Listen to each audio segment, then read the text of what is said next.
I'm so excited to have you here, David. Thank you so much for finding the time this morning to chat with us. Phumi, it is wonderful to be here. Absolutely wonderful. You have to tell me first and foremost, because this is not your first book, why this book at this time? I tell you why, because it struck me just before the pandemic that I had spent 30 years as an economist in the central bank in Ireland, in investment banking, in all sorts of areas, and then in journalism. And it struck me I've spent about 30 odd years trying to understand the relationship between money and humanity. That's really when it broke down. And I thought, okay, first thing is, do economists, my tribe, understand money? And I've come to the conclusion they don't. They don't understand the totality of money, what money does to us, right? So the premise of the book is that money is humanity's most impressive technology. And we came up with this technology around 5,000 years ago in domesticated societies. But even prior to that in Africa, we have evidence of money about 20,000 years ago from Congo. So then the idea was, hold on a second, what does this thing do to us? What is this thing? Can it run out? Where does it come from? And then you realize that money was invented by humans, I believe, to deal with the complexity of a world when we stopped being hunter-gatherers and we started settling down in little small towns and villages, started to deal with people. We needed to come up with rules. We needed to come up with hierarchies, with evaluations, with really odd notions. And then what really intrigued me was that when you think about money, it doesn't exist. That's the mad thing. So money is a figment of the human imagination at its most sophisticated, because underpinning it is this idea of value, which again is entirely subjective. So what I was trying to do was say, man, hold on a second. You've got this crazy technology, and every time we see innovations in this technology, we see innovations and propulsions forward in human civilization. So the book is basically about the relationship between a clever ape, us, and a wonderful technology, money. And therefore it brings us literally from the Stone Age to Bitcoin. And that, it was one of those books, it was going to be small, and then the pandemic happened and I had nothing to do. So I decided, let's go and write a bigger book. Dude, this book fuses something I am deeply interested in, which is history. The history Yes. of humans and all of the interlocking parts of it, and money. And it's such a clever way of looking at history. Yes. I thought the way that you've laid it out. I mean, it's incredibly clever. And throughout the book, there's a lot of, the biggest theme that I see is the wash, rinse, and repeat of it all. It's cyclical, right? Yeah. And it's about elites and how they control money and how they control society and influence and all of that. And I'm wondering, in today's digital world, as you watch it unfold now, do you think we're just at the beginning of a new iteration of this cycle, or is this really a divergence in this technology? No, I think it's a really interesting question, because what struck me while I was writing the book was that we have had many innovations in money. And the fascinating thing about money, I come up with this expression that humans used to be what we called, for the first 400,000 years, we were called, our anthropologists call us a pyrophyte species. So we were a species that was actually completely and utterly dominated by our ability to use fire, what fire did to us. So it changed our digestive system, our faces, everything. And I was just in Kruger National Park, and I was thinking about that yesterday when I was sitting there and there's lions, and I said, that's what it used to look like. And the animal in this bush that could control fire won the game, became the top dog. And what you see, therefore, is that for the first 400,000 years, we were pyrophyte nation, or pyrophyte species. I came up with this word, so you won't see it in the dictionary, called the last 5,000 years, we have become a plutophyte species, which is a species that constantly adapts to and is adapted by our relationship with money. So if fire was the foundational technology of the first 400,000 years of humanity, money is the foundational technology of the last 5,000 years. And then when you look at it this way, what you see is every change in the world around us is reflected in a change in money, as if money presupposes changes or sometimes suggests changes. So when you go from coins, for example, why did that come in? So people talk about the digital world and say, oh my God, it's all new. No, it's not. It's just another iteration of human evolution. Now, where it takes us is kind of interesting. But the point of the book is to say every single generation or every single big epochal change in humanity has been associated with a change in money. So now we're talking about the digital age, right? Now people are saying it's going to change. We've been in the digital age for every time you tap your phone, you're in the bloody digital age. You know, you get these sort of tech nerds coming on and going, hey, gee whiz, the world is changing. No, it's not, man. It's just changing, right? Okay. My kids don't use cash, right? They also don't watch national television. So there's all sorts of changes. So the point is, yes, money will change as the digital age changes. But the most important thing is that money needs to solve a problem. So the reason that humans have got to the top of the tree is we're very good problem solvers. So then when you look at digital coins and you look at, for example, crypto, you think, well, what problem is this thing solving? And if there's no evident basis of a problem, then what it is, it's just an investment that'll go up and down. And part of it, you know, so we can go into that. But it's my sense is that money will adapt to the digital age simply because that's what it does. Oh, I love the idea that money needs to solve a problem. Yes. Right. So we're currently talking astronomical numbers. We're talking the first $1 trillionaires, right? Bernie Sanders says billionaires shouldn't exist. Yeah, I think he says What do you think? every billionaire is a policy failure, which is a really interesting point. So the interesting thing about money is we focus on the accumulation of money because it feeds into our sense of justice or lack of justice, etc. What the book is actually sometimes more about, and I will answer the question, is not about the accumulation.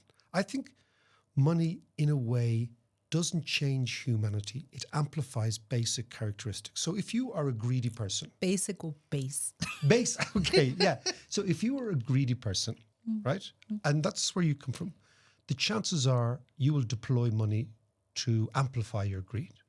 If you are a generous person, if you are a person who believes in humanity, what you will see is many, many, many people are charitable, look out for their neighbors, and they deploy their wealth in a very positive way. So that's the first thing. But the second thing is you cannot have plutocracy and democracy hanging out together for too long. So basically, the promise of democracy is one man, one vote, right? The promise of plutocracy is one guy, all the votes. Okay, right? Because I get I'll buy the money, I'll buy the politician, I'll buy the I'll party. buy everything, right? So you can have inequality and democracy marching side by side for a while, but eventually they are too aggressively inconsistent for this to happen. So when Bernie speaks, and the interesting thing is I'm actually on Bernie's think tank. Oh, wow. So I know him very well. So and I've been over to his many events in Burlington. And I always say to Bernie, I said, Bernie, I'm not a lefty. And he says, yeah, but David, you see the world in different ways. So come on into the thing. But so when fascinatingly, Donald Trump in the last few days is unveiling Bernie-esque policies. So he's saying, we're going to tax the rich, the uber wealthy, and we're going to try and make drugs cheaper in the United States. That's Bernie's campaign. So fascinatingly, the right and the left are coming together on issues that are consistent with them.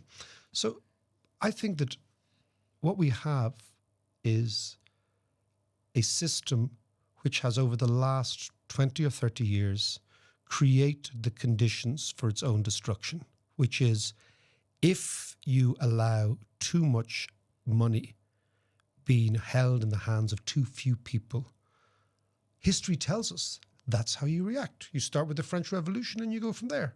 You know, this is the thing. So what I like about looking at money this way is that money has an ability to reveal as well as to hide. And what it reveals are basic problems within the system. Well, in South Africa, we have this huge chasm between the rich and the poor. We also have a billionaire president who, in my view, has been the most disappointing of all presidents. And in fact, I think Donald Trump and our president have shown that business is not necessarily the solution to social problems. So a business leader is not necessarily a great political leader or statesman, as it were. And, you know, here in South Africa, we've got a lot of people who live in debt traps. We have a lot of people who are on social grants. And the way that they experience money or the lack thereof has quite a lot of impact on how they see the political system. And Completely. for the politicians who are astute, the rhetoric is that this global financial system has not been created or geared for poor people. Okay, I'm going to... And I'm wondering, in your view, you know, what you think about the way that money has evolved and how we can find a more just way of existing, particularly in our environment here in South Africa. One of the fascinating things about looking at money and looking at inequality is this notion that poverty obliterates the future. So what struck me about, even as a kid, you know, the people with money have got very long time horizons. People without money have no time horizon. And this is a completely different way of looking at it. So if you are poor, today is the most important thing. It's getting by. Surviving, right? If you are rich or at least middle class, you know, your kids go to college. They're thinking about 5 years' time. You'd say to I'd say to my children as a middle class, you go to college and then you can be this in 5 years' time. So your time horizon changes. So the difference between the rich and poor is a perception of time. And why is that? Is because the poor don't have a future, because poverty destroys the future. It steals everything. It steals everything. And therefore, this comes back to your people in debt. What you're trying to do is you're living day by day what they call in Europe, you know, the sort of the payday loan situation where you've got very high interest rates for very poor people. The most extraordinary thing about interest rates is rich people pay almost none. Almost nothing, and poor people pay through the nose, right? So once you start doing that, you say, okay, how do we rebalance this system? How do we change this system? That's the first thing. The second thing about Ramaphosa and Trump, etc., is I think what we are seeing is a generational shift in global politics.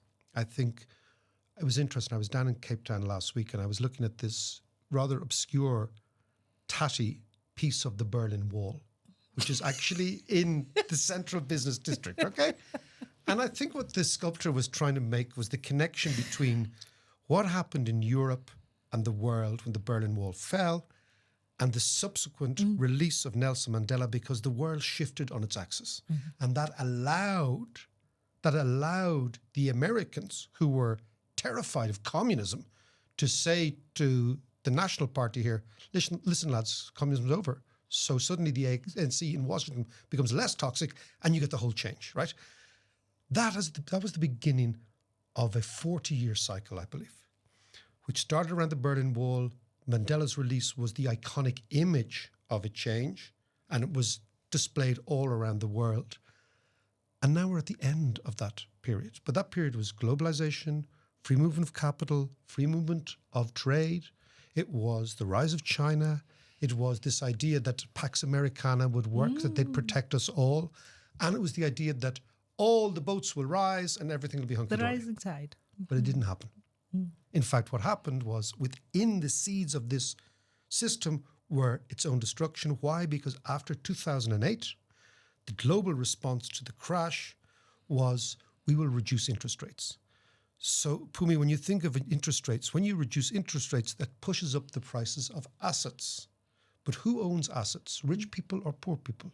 Rich people. That's why they're rich. They own stuff, okay? But people are poor, they don't own shit, right? Okay?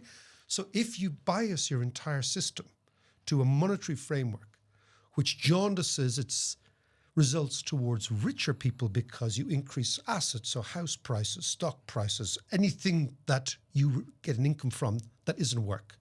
You pit those people in the world and in South Africa who earn their daily crust from rents and dividends and wealth against those people who earn their daily crust from wages. Okay?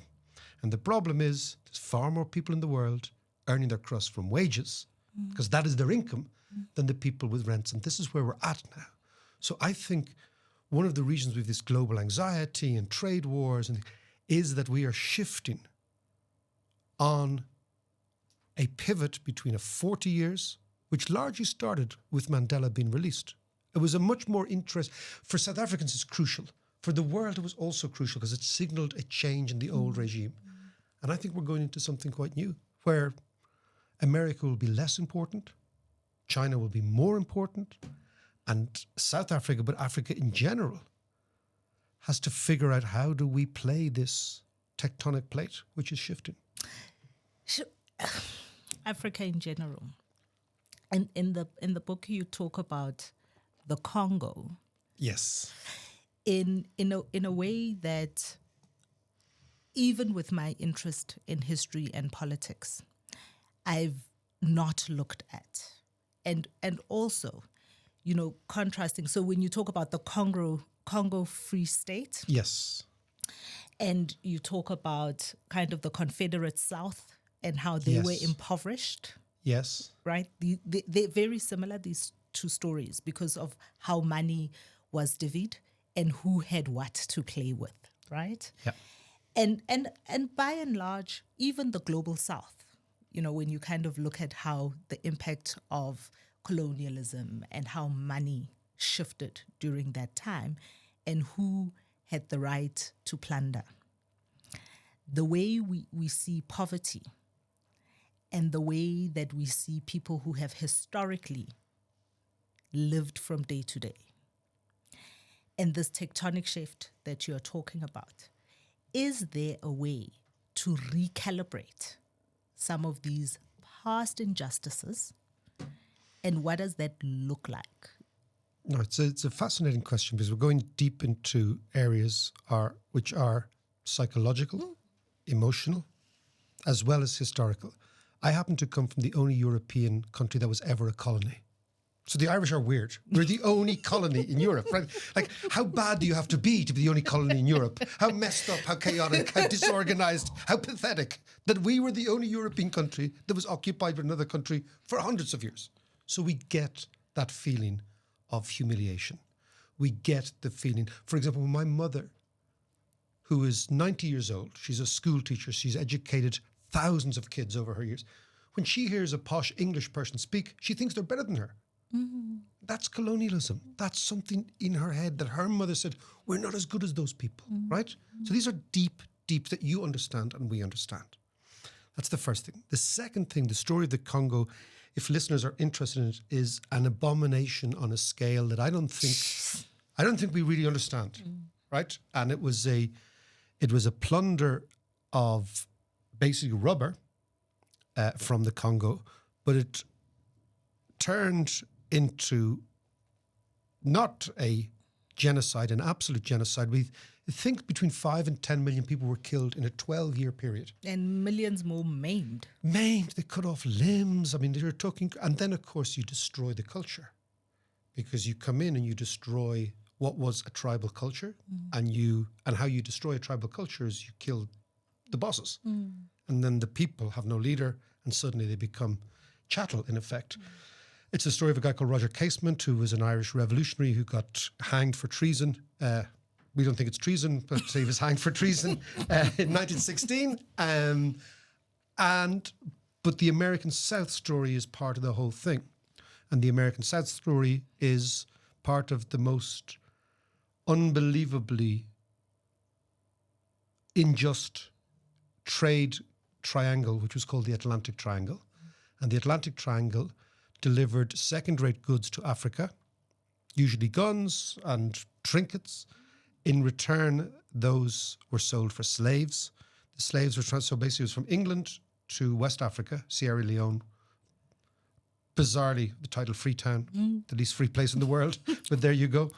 Those slaves were sent across as African. They weren't slaves. They were African people were sent across to the Bahamas, to Barbados, to present-day Jamaica, and to the south of the United States.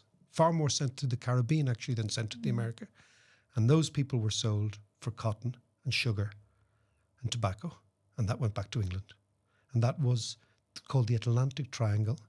And it was the underpinning of the global economy from around 1600 to about 1830. And it's amazing. And no one talks about it. So then you come back as how do poor countries get rich, which is our thing. How do you play the game? How do you find a niche? Bizarrely, our own country, Ireland, was a poor country that became relatively poor, that became relatively rich in a generation. Probably because we pretended to be Americans to the Europeans, right? Basically, the Irish economy is Connecticut with shitty weather, okay? We're kind of adjacent to the Yanks. But you've also got Guinness. We've got Guinness, and we've got lots of good stuff. We have lots of good stuff. It's a nice country. Good whiskey. We've got good whiskey. We've got good Guinness. We've got nice people. We've decent music. All those sort of stuff. But And basically Catholic. and basically, yeah. Which comes with its own refinements, darling. I can tell you all about that too, as you know. But, I too am Catholic. right. Okay. So you've got the madness. So we can form a self-help group later on, you and me. Okay, to go through our trauma. All the this Catholic trauma is upbringing. so shared. Yeah. But just the guilt. This is Oh, my the point. guilt. This is also the thing, right? Who would have thunk it that small black girl from Soweto and Irish David from all the way on the other side of the ocean, really, so much in common, and yet still we find so many things that divide us, and money is one of the biggest ones. Is one of them. But if you look, so the essential promise of money is that you can change your position. This is why it's so revolutionary. This is why rich people are so afraid of it, actually, if you think about it. Because in the book, I go back all the way to the Sumerians, the Lydians, the early Greeks, the Romans. These guys were playing with money and they were changing the way they thought. And there's a chapter on why, for example, the Greek mind changed when it did and how it did and where it did. And I think it's because they became a numerate society with money. I also think that why did Christianity talk about Catholicism? Like, why did this guy Jesus turn up when he did, where he did, with that message? Revolutionary. Exactly. And why was the message Landing. fertile? Why was it fertile? Why did it actually land? Because the new monetary economy that the Greeks and the Greek world had created exactly what we're talking about, which is the idea that some people who were good with money could ascend socially. And therefore they began to think, well, then it's me. I'm the man. This is a meritocracy. And I'm talking back in the Jesus time.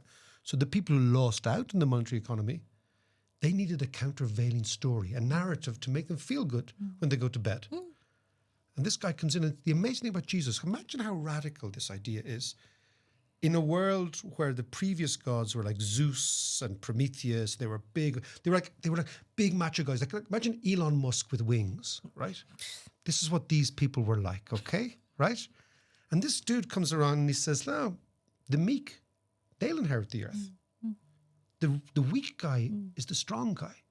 And that is a radical message that must. Blessed are they. It must, yeah, exactly. But it must have had resonance.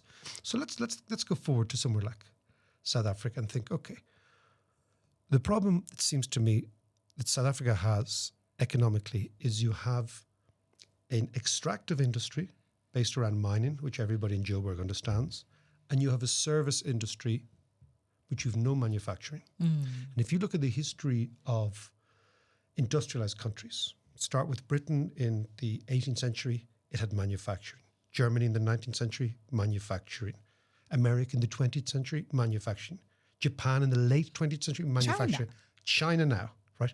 You need to have this manufacturing base to generate what we call the productivity to produce the goods. And the thing about manufacturing is you can fuse it with technology to make one person much more productive. In services, you can't do that. So you can't cut 100 heads of hair it's at the same time. It's all that's in your brain. Exactly. It's the time that you can apply Exactly. to a task. So South Africa, I believe, can look at a model something like Ireland did. So Ireland had, when I was a kid, we had no capital and lots of labor. Okay, so we had no money and lots of people. So we exported people, right? Because we had no jobs, right? So how do you go from a society that had no capital and lots of people to a society now that hasn't got enough people and has got loads of money? What do you do? What's the trick? And the trick that the Irish played was that we said to the Americans, look, we have no industrial base, we have no capital, we have no money in effect. Why don't we make your money cheap for you guys to spend here? And they said, well, how do you do that? Well, we won't tax it as much as you do at home. And then suddenly you begin the process whereby the Americans bring their manufacturing industry to you. And in this case, you overleap 2 or 3 generations of development. So if you think about Africa, right? In 2021, 6 out of every 10 babies will be African in the world. You are the future. We're not the future. You guys are the future. This continent is the future. So if South Africa can have a strategic plan for the next 50 years to say, we are going to suck in the capital from other countries, particularly the Americans and the Chinese, because they need access to this market because that's where the growth is. And the Chinese are getting older more quickly than even the Europeans, than even us, because the one-child policy meant they've no kids, right? Yeah, and that's been a 50-year project. So now they're old. Generation. So now, and if you go to China, you realize the warning from China is Japan. Japan has run out of people, right? Okay. So the only place with the people is Africa. Is here, okay? Is here, you know? You talked about Soweto. I went to Nelson Mandela's house yesterday, and I just went for a stroll around that area, you know? It's kids. It's kids everywhere, right? You don't see that in Europe. Median age in Africa is around 14, I think. The last time I saw it in South Africa, our median age is 26. Well, I can feel that here. You can feel it in the street. So then you think, okay, how do we turn this alleged disadvantage into an advantage? How do we turn the fact that our demographic profile is incredibly popular, or so incredibly positive, number one, and 2, that our continent, of which we are the single biggest power with the Nigerians, if you take this, is where the growth rate of the world is going to come from. And I think the thing about ideology is ideology can really destroy us because it's too rigid. The world is messy because humans are messy. Like, we're messy creatures, you know? What goes on in our heads is so messy, okay? We all know that. You only show the world a little bit of your personality, okay? And all the other mad stuff, whoa, you know, that's not for public consumption, okay? But the economy is messy because we are messy. Evolution is messy because we are messy. So if you apply strict ideological rules taken from some book that some guy with a beard wrote 150 years ago, or somebody 100 years before the first car was even manufactured. Yeah, exactly. Nobody specific comes to mind whose last name starts with an M. Exactly. But if you start with that dude, right? Okay. Or whoever else is your cup of tea, whoever else is your intellectual mentor. And they come at you, which is kind of like Moses with a book with 10 commandments. In effect, this is how you should live, blah, blah, blah. Okay? And you try to apply that in a uniform, blunt fashion to society, you're going to lose. You're just going to lose, right? And then you get really aggressive, and then you point your finger, you're not pure enough for us, et cetera, et cetera. So what I think is, look at 1 or 2 countries that have done this successfully. Then you think, okay, so what did the Asians do? How did they get so rich? Because we know that South Korea had the same GDP as Mali in 1962. Now South Korea is one of the most successful countries in the world, and we know that because it's winning Oscars. So it's moved even from manufacturing into culture. The South Koreans are exporting culture, which is an extraordinary change, okay? And it's, how do they do it? And there are ways and means of doing this that if you follow these countries, at least you have a chance. But if you come in and you have a kleptocracy of people taking money and state capture and blah, blah, blah, and then the Americans wagging their finger at you and giving, that's not kosher when it comes to development.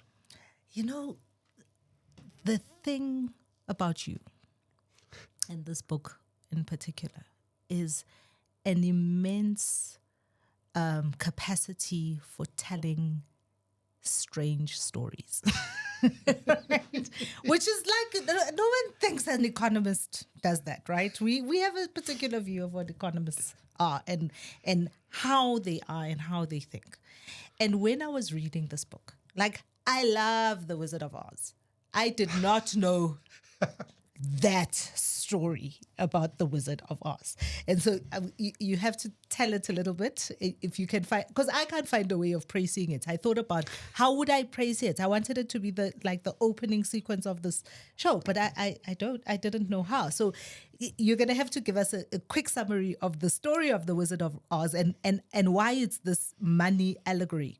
But also, I'm wondering, when you were writing and researching this book, are there any other gems that changed the way you were thinking about money when you came across them? Loads. This for me was a re-education. As I said to you before, I graduated, did a master's in economics, then I went to work in our central bank, which is the kind of holy of holies. Exactly. It's like you're almost becoming a priest, right? It's like a Brahmin. Yeah, a Brahmin.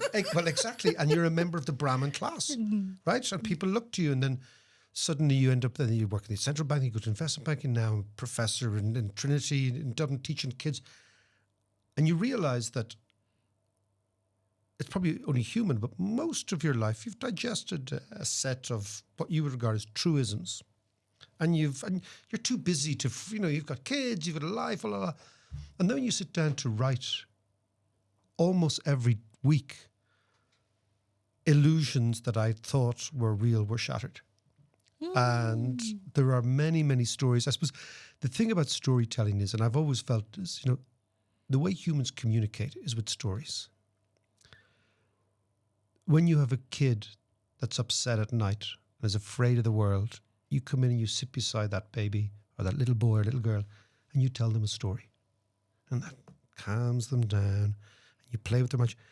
I've never seen a kid being calmed down with algebra. Okay? Right? Think about it, okay? So economists deploy algebra and mathematics, all the stuff I can do, right? To bully people. Not to elucidate, not to make calm. And I think the whole point of education is to reduce people's anxieties about not knowing things and explain to them in the way in which our forefathers explained the world, which was sitting around a campfire, telling stories, flirting, having a laugh, but telling stories. So a lot of the stories in the book come from that urge to defang or to expropriate economics and give it back to the storytellers, because that's where I think you achieve the objective, which is to try and spread knowledge and hopefully a little bit of wisdom and arm the reader with some tools to understand the world. And The Wizard of Oz is a bizarre story because it is the single most successful Hollywood production ever. Still. The Americans watch it on Christmas Day and on the day that nobody else understands, except Americans, called Thanksgiving. I have no idea what it is. When it's on, no, I couldn't tell you. It's in April. I don't know when it is, right? Okay. I think it's in November. Okay. So what's this about? So we go back to storytelling. I thought for many years The Wizard of Oz was an American fairy tale. Okay? And that's how it was marketed. And when American families sang, Over the Rainbow together, they thought they were communing in a fairy tale. But in actual fact, it's an allegory about money. This is the amazing story. So if you look at the Wizard of Oz, so the Yellow Brick Road, it's about the gold standard, which was the system of finance that the Americans had in the late 19th century. And it's all based on an election, interestingly, in 1896, which delivered a president called McKinley, who Donald Trump loves, ironically, right? It always comes back to the guy with the orange face, okay? So what was it about? Very briefly. American farmers and in the South and in the West wanted America to adopt silver as the money, not gold. Why did they want to do that? Because gold is expensive and silver is less expensive. And if you adopt a silver standard, you can print more dollars. And if you print more dollars, you begin the process of getting money into the hands of more people. Now, why were they upset about this? Because people with a farming background who are listening to this podcast will know that farmers are always short of cash between the sowing and the harvesting, right? In fact, one of the earliest reasons we have credit was to basically allow farmers to eat during this period when they'd sowed, but they'd no money, and they're waiting for the harvest. So nature dominated the monetary cycle. So those farmers in the West and poor black and white farmers in the South were very much against the elite and the gold standard. And the allegory is the following. Dorothy is the daughter of a Midwest farmer from Kansas. Kansas is the dead center of the United States. In fact, Kansas is where the average American lives, so much so that if you want to introduce a product in America these days, you always launch it first in Kansas to see, is it going to work? If it takes, yeah. So Kansas, right, farming community. Dorothy is the wholesome daughter of the American farmer. Her dog, Toto stands for teetotaler because they didn't drink, right? There was a movement, a evangelical Christian movement. The Catholics weren't really part of it, which was an anti-booze movement. The Wizard of Oz, the yellow brick road is the gold standard. So it's a road paved with bricks. That they have to stay on. They have to stay. Exactly. The Wizard of Oz himself is nothing more than a fictitious power base behind the throne, okay? And, of course, the OZ stands for the ounce of gold. The Emerald City is green because it stands for the dollar. The Tin Man is the American industrial worker. The Straw Man is the American farmer. And, interestingly, the Cowardly Lion was a guy in reality called William James Bryan, who was the presidential candidate who was defeated by McKinley. And the allegory suggests that he was a great guy, but was a coward. And we see that in politicians all the time. They can talk like a great game, but they don't have the balls to do the hard stuff, okay? So the entire thing is based on how the liberation of the average American person will come when Dorothy, the farmer's daughter, is victorious over the Wizard of Oz, which is the financial elite who hold gold. And that's what the thing is all about, which is kind of amazing. That Americans watch this show and they've no idea. It's all about economics. So economists should be talking like this to their kids in university because you're making connections in their heads. I mean, I felt that way. When I finished reading the book, I actually, for a small moment, thought if somebody had explained economics and money and society in this way, maybe I would have chosen that. No, but it really did. It really did just shift quite fundamentally for me. Well, the way that's that wonderful to we're hear. looking at it, you know, and I think this is the fantastic place, this particular story with Dorothy and how to unshackle ourselves from some of the things that are in our brain. It's only in our brain. This is the thing.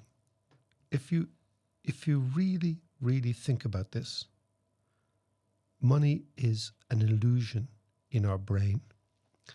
And it has an ability, if we end up being able to deploy it properly in our own lives, forget about the society, to actually elevate our position.